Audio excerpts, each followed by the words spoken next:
Hi dears, welcome back. ನಾನು cilia.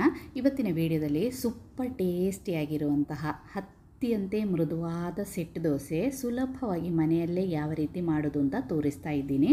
ನನ್ನ ಈ ವಿಡಿಯೋ ನೋಡ್ತಿದ್ದಂಗೆ ನಿಮಗೆ ಇಷ್ಟ ಆದರೆ ಪ್ಲೀಸ್ ಲೈಕ್ ಮಾಡಿ, ಶೇರ್ ಮಾಡಿ. ನನ್ನ ಚಾನಲಿಗೆ ಸಪೋರ್ಟ್ ಮಾಡಿಲ್ಲ ಅಂದರೆ ಒಂದು ಸಪೋರ್ಟ್ ಕೂಡ ಮಾಡಿ. ನಾವಿವಾಗ ಹೋಟೆಲಿಗೆಲ್ಲ ಹೋದಾಗ ತುಂಬ ಸಾಫ್ಟಾಗಿರುವ, ಬಾಯಲ್ಲಿಟ್ಟರೆ ಬೆಣ್ಣೆ ಥರ ಕರಗುವಂತಹ ಸೆಟ್ ದೋಸೆ ಸಿಗುತ್ತೆ ನೋಡಿ. ಅದೇ ರೀತಿ ದೋಸೆನ ನಮಗೆ ಮನೆಯಲ್ಲೇ ಮಾಡ್ಬೋದು. ಇದಕ್ಕೀಗ ಚಟ್ನಿ ಸಾಂಬಾರು ಏನಿಲ್ಲದಿದ್ದರೂ ನಮಗೆ ಬರೀ ಟೀ ಜೊತೆ ತಿನ್ನಲಿಕ್ಕೂ ಸಹ ತುಂಬಾ ಚೆನ್ನಾಗಾಗುತ್ತೆ. ಅದೇ ಸ್ವಲ್ಪ ಚಟ್ನಿ ಎಲ್ಲ ಇದ್ದರೆ ಇನ್ನೂ ಸೂಪರ್ ಆಗುತ್ತೆ. ಫಸ್ಟಿಗೆ ನಮಗೆ ಅಕ್ಕಿಯನ್ನು ನೆನೆಸಲಿಕ್ಕೆ ಹಾಕಲಿಕ್ಕೆ ಈ ರೀತಿ ಒಂದು ಲೋಟ, ಸ್ಟೀಲ್ ಲೋಟದಲ್ಲಿ ಅಳತೆಯನ್ನು ನಾನು ನಿಮಗೆ ತೋರಿಸ್ತಾ ಇದ್ದೀನಿ. ಇನ್ನು ಅಕ್ಕಿ ನೆನೆಸಲಿಕ್ಕೆ ಸ್ವಲ್ಪ ದೊಡ್ಡ ಪಾತ್ರೆ ತಗೋಬೇಕು. ಆ ಪಾತ್ರೆಯಲ್ಲಿ 3 ಲೋಟ ಅಕ್ಕಿಯನ್ನು ಹಾಕ್ತಾಯಿದ್ದೀನಿ. ದೋಸೆ ಅಕ್ಕಿಯನ್ನು ತಗೊಳ್ತಾ ಇದ್ದೀನಿ. ನಮಗೆ ರೇಷನ್ ಅಂಗಡಿಯಿಂದ ಸಿಗುವಂತಹ ದೋಸೆ ಅಕ್ಕಿ ಇದೆ ನೋಡಿ, ಆ ಅಕ್ಕಿ ಆದರೂ ಆಗುತ್ತೆ, ಇಲ್ಲ ನಾವು ಅಂಗಡಿಯಿಂದ ತಂದಿರುವಂತಹ ದೋಸೆ ಅಕ್ಕಿ ಆದರೂ ಆಗುತ್ತೆ. ಇದು ನೋಡಿ, ನಾನಿವಾಗ ಯೂಸ್ ಮಾಡಿದ್ದು ರೇಷನ್ ಅಂಗಡಿಯಿಂದ ಸಿಕ್ಕಿರುವಂತಹ ಅಕ್ಕಿ. ಇನ್ನು ಇದಕ್ಕೆ ಅರ್ಧ ಲೋಟ ಸಾಗನ್ನು ಹಾಕಿದ್ದೀನಿ. ಇನ್ನಿದ್ರ ಜೊತೆ ಅರ್ಧ ಲೋಟ ದಪ್ಪ ಅವಲಕ್ಕಿಯನ್ನು ಹಾಕಬೇಕು. 3 ಲೋಟ ಅಕ್ಕಿಗೆ ಅರ್ಧ ಲೋಟ ಸಾಗು ಮತ್ತು ಅರ್ಧ ಲೋಟ ದಪ್ಪ ಅವಲಕ್ಕಿ. ಇನ್ನು ನಾವು ಹಾಕೋದು 1/4 ಲೋಟ ಉದ್ದಿನಬೇಳೆ ಜಾಸ್ತಿ ಬೇಡ, ಇದಕ್ಕೆ 1/4 ಲೋಟ ಸಾಕು. ಇನ್ನು ಇದೇ ರೀತಿ ಒಂದು ಸ್ವಲ್ಪ ದೊಡ್ಡ ಚಮಚಕ್ಕೆ 1 ಚಮಚ ಮೆಂತೆ ಕಾಳನ್ನು ಸಹ ಹಾಕ್ತಾಯಿದ್ದೀನಿ. ಇನ್ನು ಇದನ್ನೆಲ್ಲ ಚೆನ್ನಾಗಿ ಒಂದು 3-4 ಸರ್ತಿ ವಾಶ್ ಮಾಡಬೇಕು. ಆ ನೀರು ಬಿಳಿ ಥರ ಬರುತ್ತೆ ನೋಡಿ, ಈ ಥರ ನೀರು ಬಂದ ಮೇಲೆ ಎಷ್ಟು ಬೇಕೋ ನೀರು ಹಾಕಿ 5ರಿಂದ 6 ಗಂಟೆ ಈ ಅಕ್ಕಿಯನ್ನು ನೆನೆಯಲಿಕ್ಕೆ ಬಿಡೋಣ. ನೋಡಿ, ನಾನಿವಾಗ 6 ಗಂಟೆ ನೆನೆಸಿದ್ದೀನಿ ಅಕ್ಕಿಯನ್ನು. ಚೆನ್ನಾಗಿ ಅಕ್ಕಿ ನೆನೆದ್ರೆ ನಮಗೆ ಚೂರು ಸಹ ತರಿ ಇಲ್ಲದೆ ನೈಸಾಗಿ ರುಬ್ಬಲಿಕ್ಕೆ ಒಳ್ಳೆಯದಾಗುತ್ತೆ. ಅದಕ್ಕೋಸ್ಕರ ಇನ್ನು ನೆನೆಸಿರುವ ಅಕ್ಕಿಯನ್ನು ಮಿಕ್ಸಿ ಜಾರಿಗೆ ಹಾಕಿ ಒಳ್ಳೆ ಫೈನಾಗಿ ನಾವು ರುಬ್ಬಬೇಕು. ಚೂರು ಸಹ ತರಿ ಇರಬಾರ್ದು. ಫೈನಾಗಿ ರುಬ್ಬಿದ ಹಿಟ್ಟನ್ನು ಬೇರೆ ಪಾತ್ರೆಗೆ ಹಾಕೋಣ. ನಾನಿವಾಗ ಒಂದು ಮಣ್ಣಿನ ಪಾತ್ರೆಗೆ ಹಾಕ್ತಾಯಿದ್ದೀನಿ.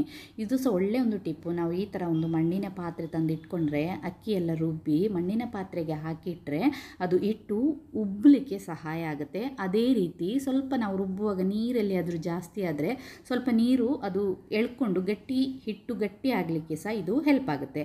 ನೋಡಿ, ನಾನಿವಾಗ ಫಸ್ಟ್ ಬ್ಯಾಚ್ ಅಕ್ಕಿಯನ್ನು ರುಬ್ಬಿ ಪಾತ್ರೆಗೆ ಹಾಕಿದ್ದಾಯಿತು. ಇನ್ನು ಅದೇ ಮಿಕ್ಸಿ ಜಾರಿಗೆ ಉಳಿದಿರುವ ಅಕ್ಕಿಯನ್ನೆಲ್ಲ ನೈಸಾಗಿ ರುಬ್ಬಿ ನಾವು ಫಸ್ಟಿಗೆ ಹಾಕಿರುವ ಹಿಟ್ಟಿದೆಯಲ್ಲ ಅದರ ಜೊತೆನೇ ಈ ಹಿಟ್ಟನ್ನು ಸಹ ಹಾಕಿ ಇಡೋಣ. ಇವಾಗ ನೋಡಿ, ನಾನು ತೋರಿಸ್ತಾ ಇದ್ದೀನಿ.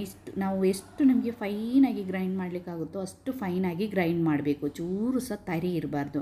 ಇನ್ನು ನಾನಿವಾಗ ಒಂದು 3 ಬ್ಯಾಚ್ ಆಗಿ ರುಬ್ಬಿದ್ದೀನಿ. ರುಬ್ಬಿದ ಹಿಟ್ಟನ್ನೆಲ್ಲ ಪಾತ್ರೆಗೆ ಹಾಕಿದ್ದು ಆಯಿತು. ಇನ್ನು ಮಿಕ್ಸಿ ಜಾರನ್ನು ಕ್ಲೀನ್ ಮಾಡಿ ಸ್ವಲ್ಪ ನೀರು ಹಾಕಬೇಕು. ನೀರು ಜಾಸ್ತಿ ಆಗಬಾರ್ದು. ಸ್ವಲ್ಪ ನೀರನ್ನು ಹಾಕಿ ಇನ್ನಿದನ್ನು ಚೆನ್ನಾಗಿ ಮಿಕ್ಸ್ ಮಾಡಬೇಕು.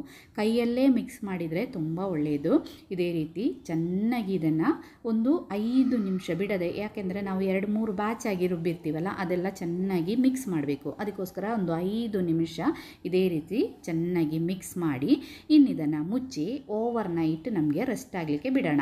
7ರಿಂದ 8 ಗಂಟೆ ರೆಸ್ಟ್ ಆಗಬೇಕು. ಯಾಕಂದರೆ ನಾವು ಜಾಸ್ತಿ ಉದ್ದಿನಬೇಳೆ ಹಾಕಿಲ್ಲ, ಅದಕ್ಕೋಸ್ಕರ ನಾನಿವಾಗ ರಾತ್ರಿ ರುಬ್ಬಿ ಇಟ್ಟಿದ್ದೀನಿ. ಬೆಳಿಗ್ಗೆ ಆಗುವಾಗ ಹಿಟ್ಟು ಎಷ್ಟು ಚೆನ್ನಾಗಿ ಹುದುಗ್ ಬಂದಿದೆ ನೋಡಿ. ಇದು ನಾವು ಜಾಸ್ತಿ ಉದ್ದಿನಬೇಳೆ ಹಾಕಿಲ್ಲ, ಅದಕ್ಕೆ ತುಂಬ ಉಬ್ಬಿ ಮೇಲೆ ಬರೋದಿಲ್ಲ, ಆದರೂ ತುಂಬ ಸಾಫ್ಟಾಗಿರುತ್ತೆ.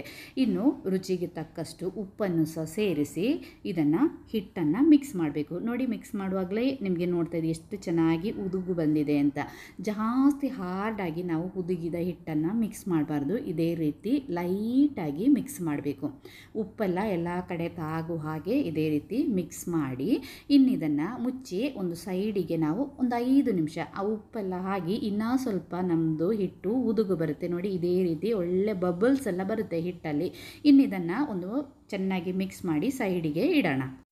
ಇನ್ನು ನಮಗೆ ಬೇಕಾದ ಒಂದು ಸಣ್ಣ ಕ್ಯಾರೆಟನ್ನು ಸಿಪ್ಪೆಯನ್ನು ತೆಗೆದು ತಂದಿದ್ದೀನಿ. ಅದೇ ರೀತಿ ಈರುಳ್ಳಿದು ಸಹ ಸಿಪ್ಪೆ, ಮೀಡಿಯಮ್ ಸೈಜ್ ಈರುಳ್ಳಿದು ಸಿಪ್ಪೆ ಎಲ್ಲ ತೆಗೆದು ತಂದಿದ್ದೀನಿ. ಸ್ವಲ್ಪ ಕೊತ್ತಂಬರಿ ಸೊಪ್ಪು, ಇದನ್ನೆಲ್ಲ ಸಣ್ಣ ಸಣ್ಣ ಕಟ್ ಮಾಡಬೇಕು. ಕ್ಯಾರೆಟನ್ನು ಗ್ರೇಟರಲ್ಲಿ ಸ್ವಲ್ಪ ಗ್ರೇಟ್ ಮಾಡ್ಕೋಬೇಕು.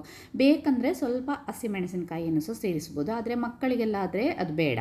ನಾನಿವಾಗ ಇನ್ನು ಕಾವಲಿ ಬಿಸಿಯಾಗಿದೆ. ಕಾವಲಿ ಚೆನ್ನಾಗಿ ಬಿಸಿ ಆದಮೇಲೆ ಸ್ವಲ್ಪ ಎಣ್ಣೆಯನ್ನು ಸವರಿ ಸ್ವಲ್ಪ ನೀರನ್ನು ಈ ಥರ ಸಿಂಪಡಿಸಿ ಹಿಟ್ಟನ್ನು 1.5 ಚಮಚ ಹಿಟ್ಟನ್ನು ಹಾಕಿ ಇದೇ ರೀತಿ ತುಂಬ ಅಗಲ ಮಾಡೋದು ಬೇಡ, ಇದೇ ರೀತಿ ಸ್ವಲ್ಪ ದಪ್ಪ ದೋಸೆ ಮಾಡಿ ಅದಕ್ಕೆ ಫಸ್ಟಿಗೆ ಸಣ್ಣ ಸಣ್ಣ ಕಟ್ ಮಾಡಿರುವಂತಹ ಈರುಳ್ಳಿ ಮತ್ತು ಸಣ್ಣ ಸಣ್ಣ ಕ್ರೇಟ್ ಮಾಡಿಟ್ಟಿರುವಂತಹ ಕ್ಯಾರೆಟ್ ಅದರ ಮೇಲ್ಗಡೆಯಿಂದ ಹಾಕಿ ಮತ್ತು ಕೊತ್ತಂಬರಿ ಸೊಪ್ಪು ಬೇಕಂದರೆ ಸ್ವಲ್ಪ ಹಸಿಮೆಣಸಿನಕಾಯಿಯನ್ನು ಸಹ ಹಾಕಿ ಇದೇ ರೀತಿ ಹಾಕಿ ಇನ್ನಿದ್ರ ಮೇಲೆ 1 ಚಮಚ ತುಪ್ಪವನ್ನು ಹಾಕಬೇಕು.